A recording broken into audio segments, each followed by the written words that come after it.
Hello and welcome back to Disc Golf Daily, the podcast that tries to catch you up on all the disc golf happenings around the world in 8 to 10 minutes or less.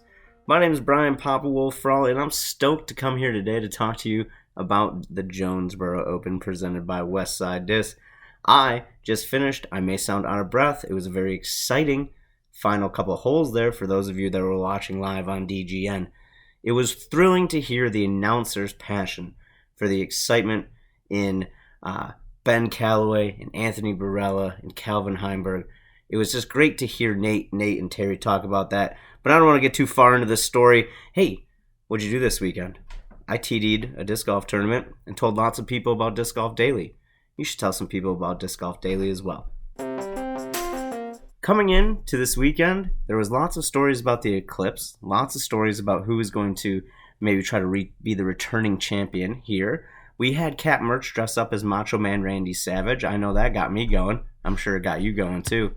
It's always exciting to see things like that. Starting out in FPO, after round one, we had Kristen Tatar with a nice 6-stroke lead over Evelina Salonen, Jennifer Allen, and Likey Lorenz. Likey was also tied with Holland Hanley, as well as Jennifer Allen as well.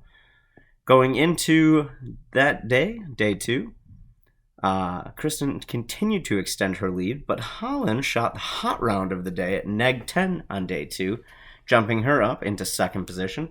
Evelina held strong, staying at third, and Emily Beach made quite the jump up to fourth position, tying Heidi Line as well. And, of course, Likey Lorenz, and can't forget her. Going into the final day, was Holland going to make a push? Was Kristen going to hold? What were we going to see? It was pretty exciting. The wind had picked up. We saw a lot of different types of shots be successful during that day. But, of course, Kristen came out and birdied 4 in a row from 4 to 7, giving her a neg 4 in the front 9, having a couple bogeys and a couple birdies, but walked in an 9-stroke win. Congrats to Kristen. Holland Hanley stuck with second place, even though after 9 holes she was plus 4 in the round. She had a great back 9, shooting neg 5 in the back 9, getting her to secure that second place. Evelina held strong with third place, giving her another podium finish this year. Maria Oliva jumped up 10 spots, giving herself a fourth place, birdieing 5 out of the final 6 holes. And young Ellie Ezra Middleton jumped up 14 spots to tie Heidi Liney at 5th place with Likey Lorenz and as well. Congrats to all of those players. Some of the side notes from this event were some of the players that missed cash for FPO. We had such players like, here we go, Paige Shue, who is 945, Stacy Ronsley, who's 954, and who else do we have? And Sarah Hokum at 956, missing the cash. Shout out to some of our lower rated players who did cash, starting with Ellie Ezra at 937, taking 5th place. And let's see, who else do we get a shout out? Emily Beach at 938, taking 14th place. So congrats to them. This leads us into the Music City Open for next week. Very excited to see what happens with the FPO players there. The MPO side was full of stories leading into this. Every interview leading up asked who is going to take it down and how is your eclipse. Also, there was a lot of discussion on the hole changing. Old hole this, new hole that. Luckily, I was just happy to go out and see things live on Disc Golf Network. We saw a pretty exciting round one for the MPO with Kevin Kiefer shooting a wonderful negative 11 along with Anthony Barella, and James Conrad and Richard Wysocki, aka Ricky Wysocki, and Ben Calloway and Calvin Heimberg and Albert Tom and Jacob Summerrun all shooting neg 9. So there was a few people in third place. Like a third of the field was in third place basically after round one. Round two, Mr. Isaac Robinson shot a hot round of neg 11, jumping him all the way up to the lead. Anthony Barella was tied with him. Calvin Heimberg was sitting one off them. And fan favorite Simon Lizotte was in fourth with Ben Calloway and Albert Tom. Leading into the final day, you had a lead card with lots of different storylines. It was a talking head, a podcaster, someone that's just a super fan's dream for the event. You had Calvin Heimberg, who is a fan favorite, even though he maybe not be the loudest or the most flashy player. You had Anthony Barella, who's already won 2 events this year and has always been the future of disc golf for many of us that have been fans. Isaac Robinson, reserved, but yet the player of the year and a force to be reckoned with. And of course, fan favorite Simon Lizotte. Simon openly admitted he was battling a back issue pulled out of the OTB skins for next week, but says he still wants to play Music City, so I wish him the best of luck and hope he can recover well.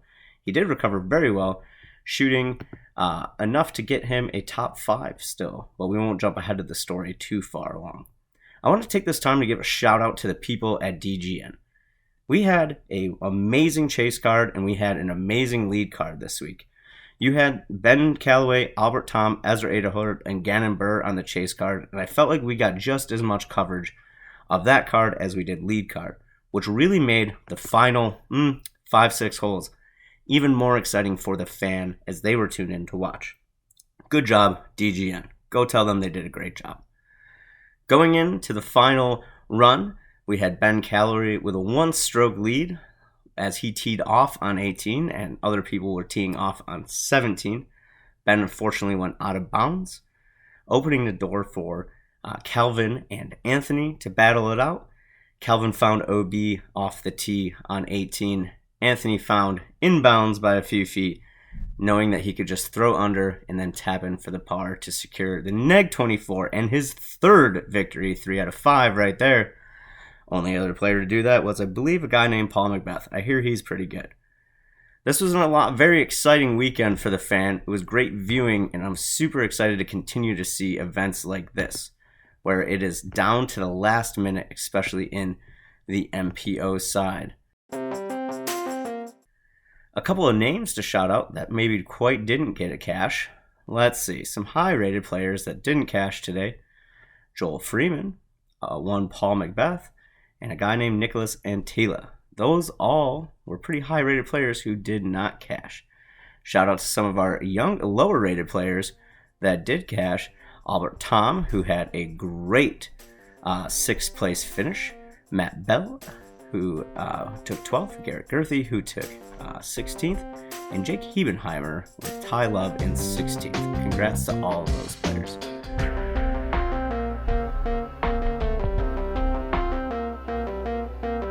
Want to give a shout out to a unique individual, a very cool young man named Waden Sides from Corpus Christi. The DGN has the live hole camera on hole 15 this weekend, which was the island hole, and we got to see Waden ace it on Saturday, which was super exciting. Great for the young 16-year-old.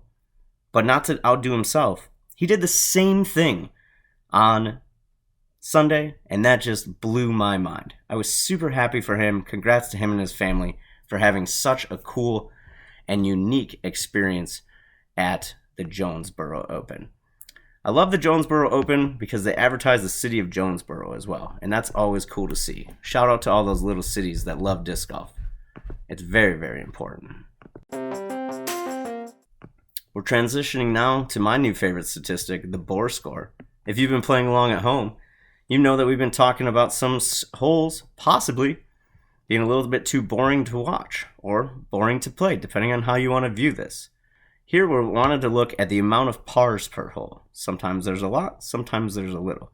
We want to see a little bit of variety from a fan standpoint and from an action standpoint, and that's important to check out. I want to note hole 2 for the FPOs. Hole 2 for the FPOs was a little extreme in my humble opinion. Hole 2 averaged 80% par over the weekend. There is not a lot of differential for the FPOs when 80% of the par is 80% of the hole or field is parring that hole.